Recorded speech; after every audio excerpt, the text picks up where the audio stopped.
अगर आप बृहस्पतिवार को व्रत करते हो और चाहते हो कि आपके घर में भी सुख समृद्धि कभी कम ना हो, तो ये कथा ध्यान से सुनो।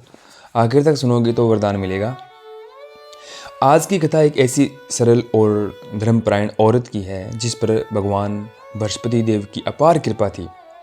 वह हर गुरुवार व्रत करती, पूजा करती और सच्चे मन से कथा सुनती थी। इसका फल यह था कि उसके घर में हमेशा खुशहाली बनी रहती थी।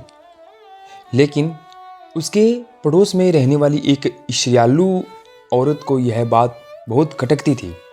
वह सोचती कि आखिर इस साधारण औरत के घर इतना सुख क्यों है। एक दिन उसने पूछा, बहन, तेरे घर इतनी शांति और बरकत कैसे?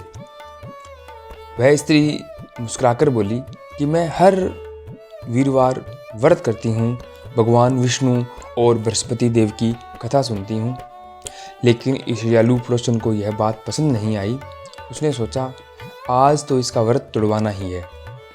अगले गुरुवार वह उसके घर आई और बोली, मेरे घर मेहमान आए हैं, जरा मेरा घर साफ कर दे, अकेले नहीं संभलता। अब धर्म संकट था।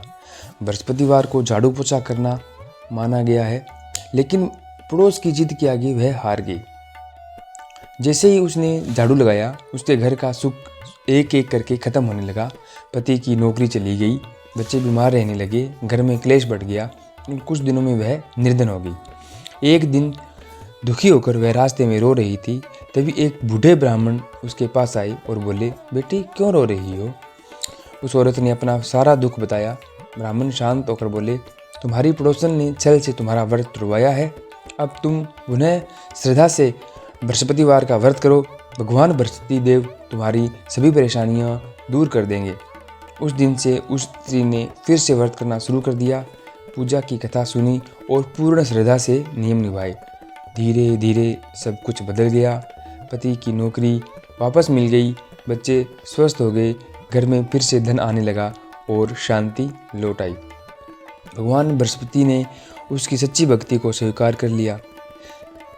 जो भी इस कथा को विश्वास और भक्ति से सुनता है, उसके घर देवगुरु बृहस्पति की कृपा अवश्य होती है।